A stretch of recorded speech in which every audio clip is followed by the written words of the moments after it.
창세기 9장 13절에서 17절 말씀을 제가 받들어 봉독하겠습니다. 내가 내 무지개를 구름 속에 두었나니 이것이 나와 세상 사이의 언약의 증거니라. 내가 구름으로 땅을 덮을 때에 무지개가 구름 속에 나타나면 내가 나와 너희와 및 육체를 가진 모든 생물 사이의 내 언약을 기억하리니 다시는 물이 모든 육체를 멸하는 홍수가 되지 아니할지라. 무지개가 구름 사이에 있으리니 내가 보고 나 하나님과 모든 육체를 가진 땅의 모든 생물 사이에 영원한 언약을 기억하리라. 하나님이 노아에게 또 이르시되 내가 나와 땅에 있는 모든 생물 사이에 세운 언약의 증거가 이것이라 하셨더라. 아멘. 어제 저녁에 대한민국에서 너무 큰 참사의 소식이 전해졌습니다. 이태원 할로윈 축제에 참여했던 사람들이 그 많은 인파가 좁은 골목길에 한꺼번에 몰리면서 넘어져서 153명의 사망자가 나왔습니다. 대부분이 20대 청년들이었고 10대도 있었고요. 외국인들도 있었다고 하니 마음이 아픕니다.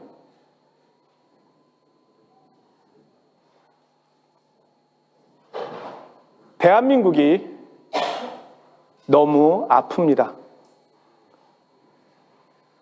하나님의 위로가 유족들과 또 대한민국 위에 가득하기를 기도합니다.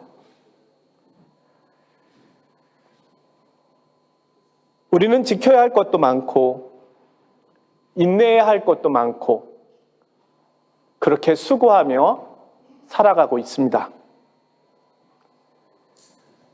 인생에 이토록 많은 수고가 생긴 것은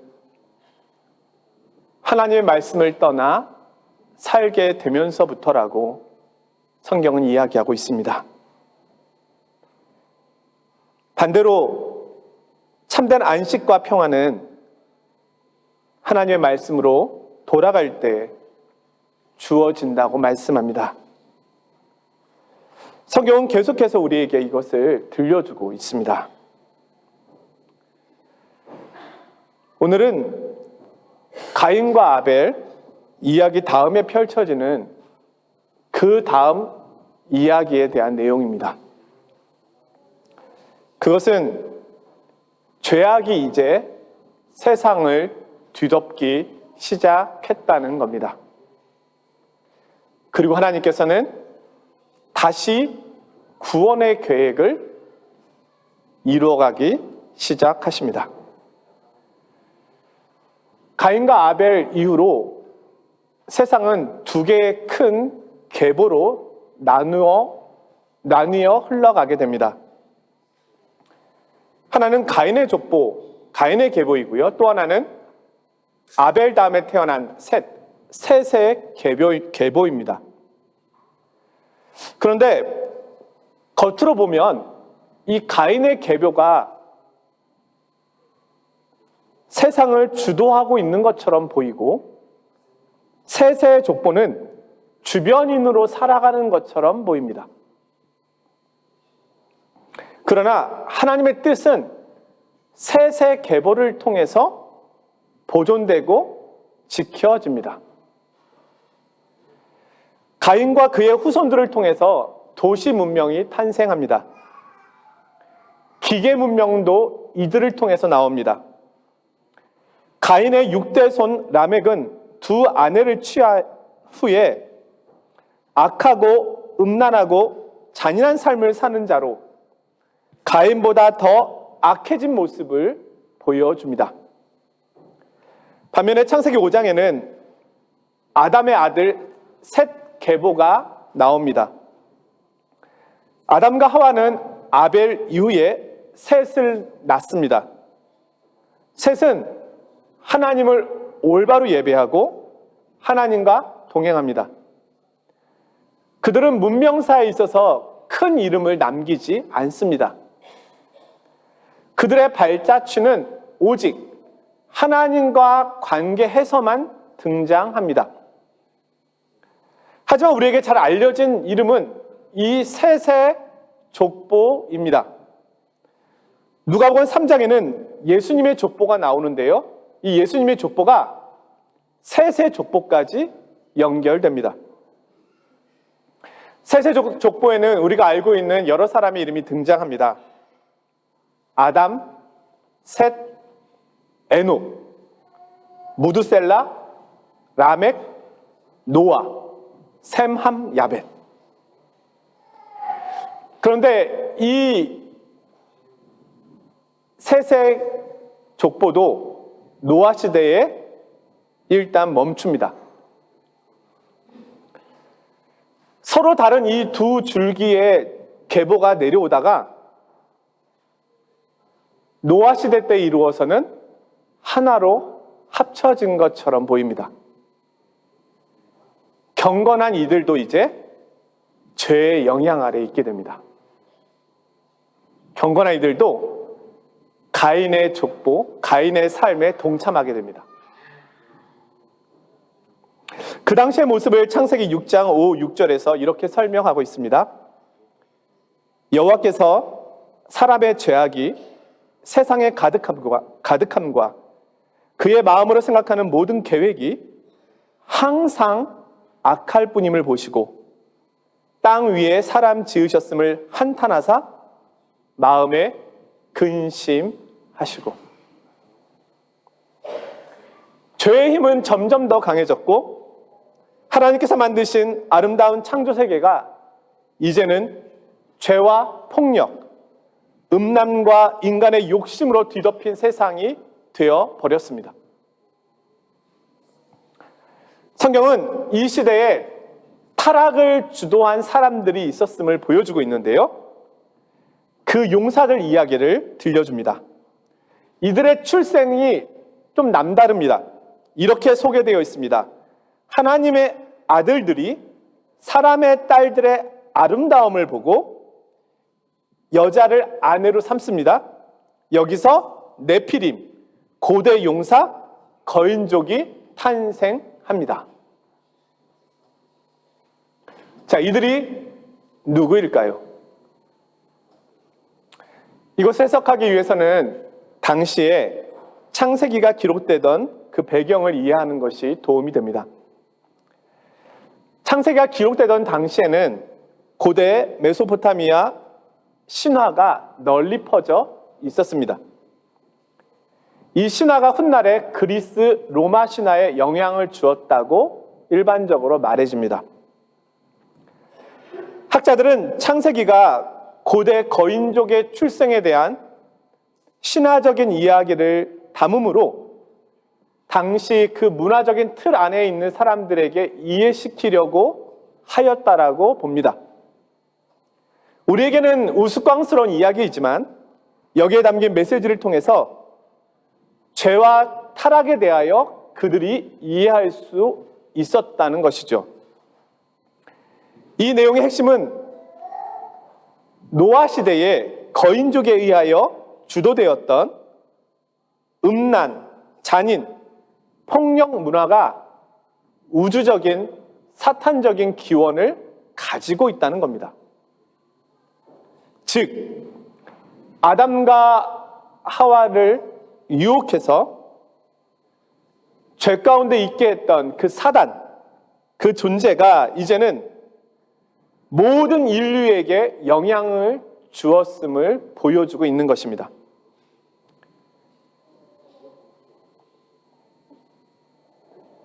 그들은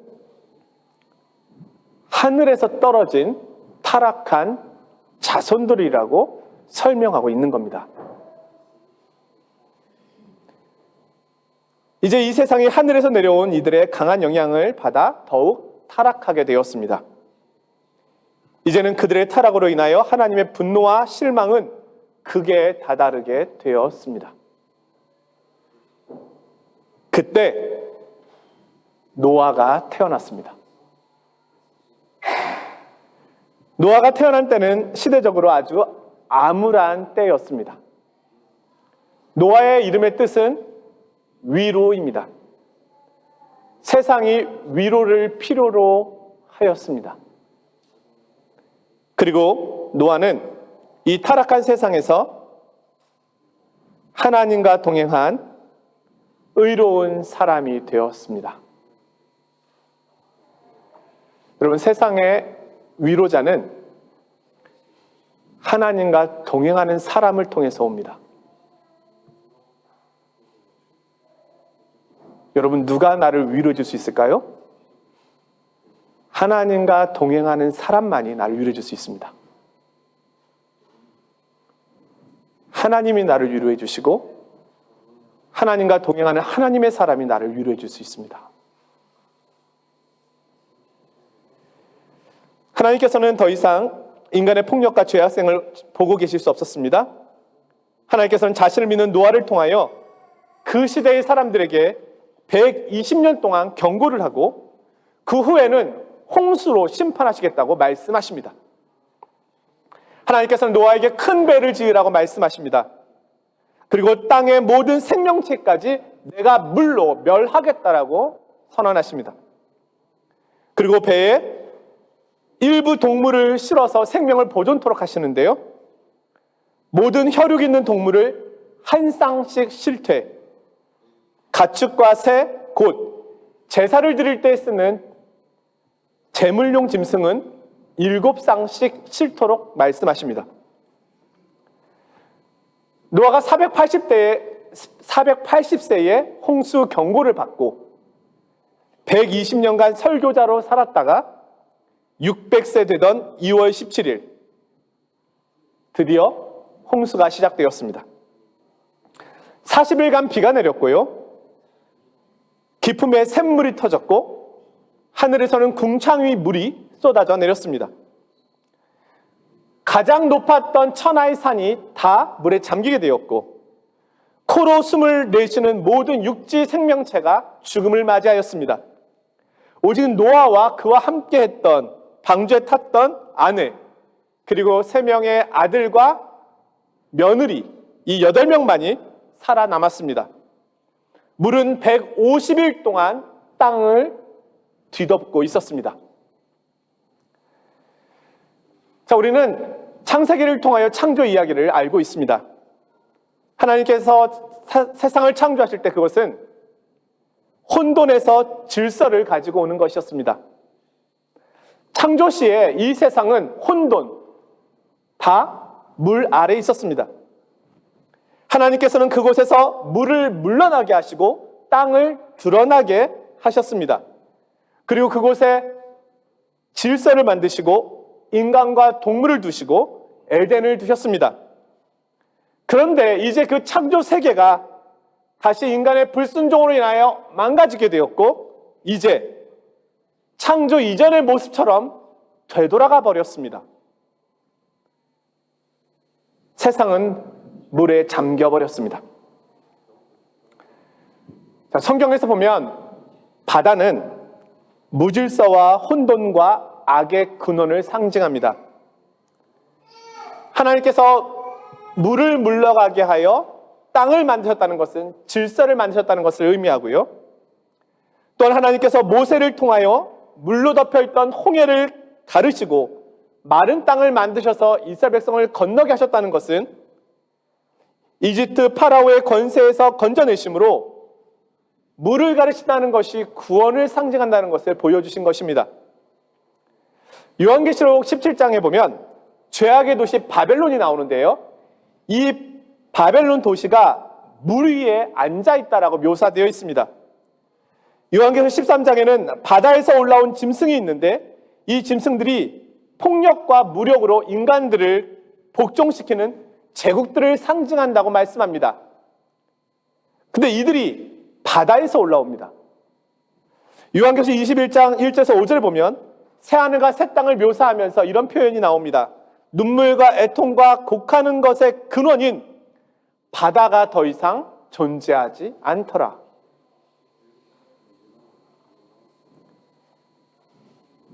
그런데 노아 시대 때 이 바다가 세상을 덮은 것입니다.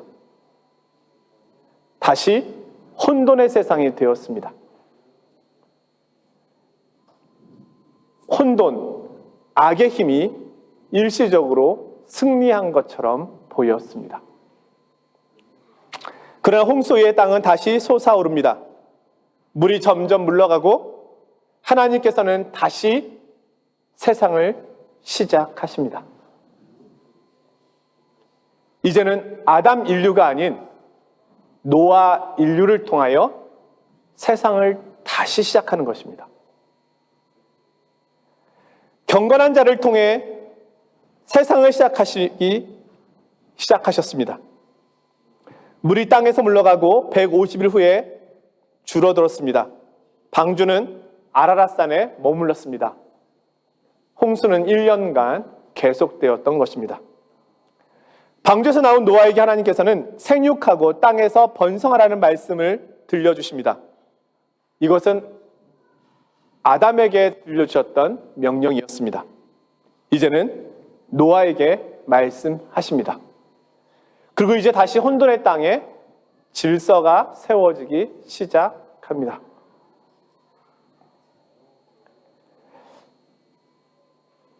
하나님께서는 이렇게 혼돈 속에 질서를 세우는 방식으로 구원을 이루어 가십니다. 이것을 생각해 보면 앞으로 오늘날 우리의 구원이 어떻게 펼쳐질 것인지도 유추해 볼 수는 있습니다. 자, 하나님께서는 이제 노아와 후손들, 그와 함께한 모든 피조물들과 언약을 맺으시는데요. 이제 앞으로 어떤 상황에서도 피조 세계를 보존해 주시겠다. 다시는 물로 심판한 일이 없을 것임을 약속하십니다. 근데 이 약속을 들으면 올해 많은 곳에서, 지구촌 여러 곳에서 홍수가 있었는데 하나님의 약속이 틀리다, 이렇게 생각할런지도 모릅니다. 그러나 이 말씀은 더 이상 홍수로 인한 자연재해가 없을 것이라는 말씀이 아닙니다. 온 지구를 창조 이전으로 되돌렸던, 그리고 다시 시작하시는 이런 홍수는 없을 거라는 것입니다. 이런 재해, 이런 심판은 없을 것이다. 그리고 하나님께서는 그 증거로서 구름 속에 무지개를 보여주십니다. 자, 홍수에 사람들이 가장 두려워하는 것은 무엇이 되었을까요? 그것은 구름이었습니다. 이전에 구름은 그렇게 무섭지 않았습니다. 왜냐하면 일정량의 비를 뿌리고 구름은 물러갈 것이니까요. 그러나 홍수 후에 구름은 그들에게 가장 무서운 것이 되었습니다. 구름이 언제 물러갈지 그들은 알 수 없는 두려움에 사로잡힐 수밖에 없었습니다. 그런데 하나님께서는 구름 뒤에 무지개를 두셔서 무지개 약속을 허락하십니다. 도리어 구름이 무지개 약속을 보게 하시는 일종의 상징이 된 것입니다.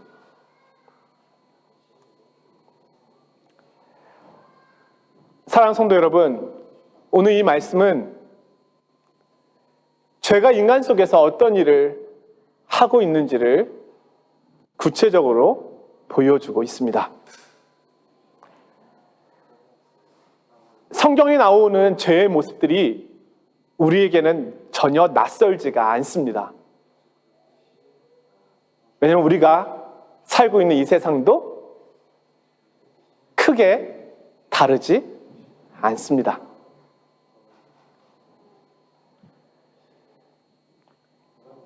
하나님께서는 오늘 노아를 통한 새로운 시작을 보여주고 계십니다. 이것은 앞으로 펼쳐질 하나님 나라에 대한 이미지를 우리에게 그려주고 있는 것입니다.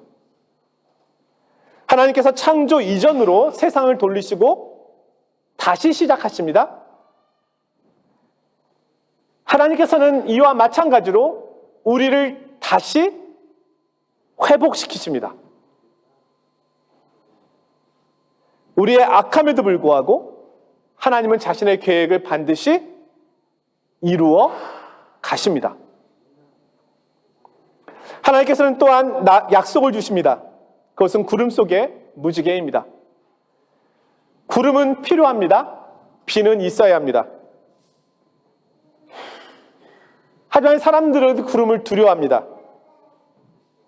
하나님께서는 구름 뒤에 무지개를 두셔서 다시는 모든 생물을 홍수로 멸하지 않을 것이라는 사실을 보여주십니다. 이 약속을 믿는 사람들은 이제 구름을 보는 것이 아니라 구름 뒤에 무지개를 보게 됩니다. 자, 구름이 땅을 덮습니다. 그때 사람들은 뭘 봅니까? 구름 뒤에 무지개를 봅니다. 근데 사실 구름 뒤에 무지개가 보입니까? 이것은 약속을 믿을 때 보이는 것입니다. 이 약속을 믿지 않는다면 구름은 두려운 존재입니다. 그러나 반대로 이 약속을 믿는다면 구름은 희망의 약속의 증거가 되는 겁니다. 믿음입니다. 마찬가지로 우리가 하나님의 약속을 믿음으로 살아갈 때 비로소 우리는 인생에서 쉼과 안식을 누릴 수 있는 것입니다. 구름 속의 무지개를 생각하면 예수 그리스도의 십자가가 생각이 납니다. 십자가는 형벌을 상징합니다. 예수님 당시에 가장 사람을 잔혹하게 죽이는 방법이 십자가형이었습니다. 그런데 오늘날 우리는 십자가를 자랑합니다. 심지어 교회 앞에다가도 십자가를 갖다 놓았습니다. 많은 여성들은 목에도 걸고 귀에도 겁니다. 우리는 십자가를 두려워하지 않습니다. 십자가를 도리어 자랑합니다. 왜 그럴까요? 십자가가 구원이 되었기 때문입니다. 거기에 구원의 약속과 생명의 약속이 있기 때문입니다. 십자가는 형벌을 이기고 하나님의 사랑과 하나님의 구원을 보여주고 있는 것입니다. 하나님께서는 가장 나쁘다고 생각한 그 재료를 가지고 가장 좋은 것을 만들어내십니다.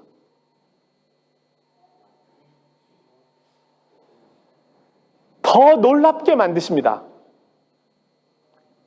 여러분, 구름 뒤의 무지개를 생각해 보십시오. 온 인류를 덮었던 그 무서운 홍수를 생각해 보십시오. 그 뒤에 무지개가 있습니다. 십자가 뒤에 생명의 부활이 있습니다. 우리 인생에 소망이 있는 이유는 하나님께서 우리 인생을 이렇게 만들어 가시기 때문입니다.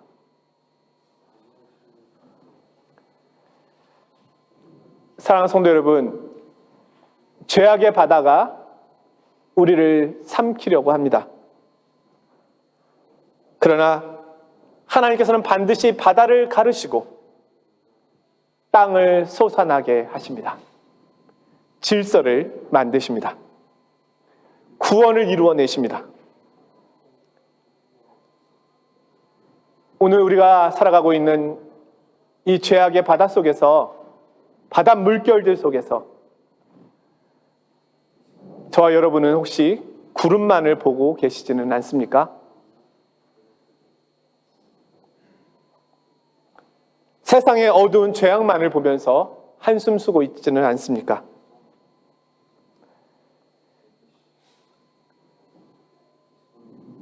구름 뒤에 무지개가 있습니다.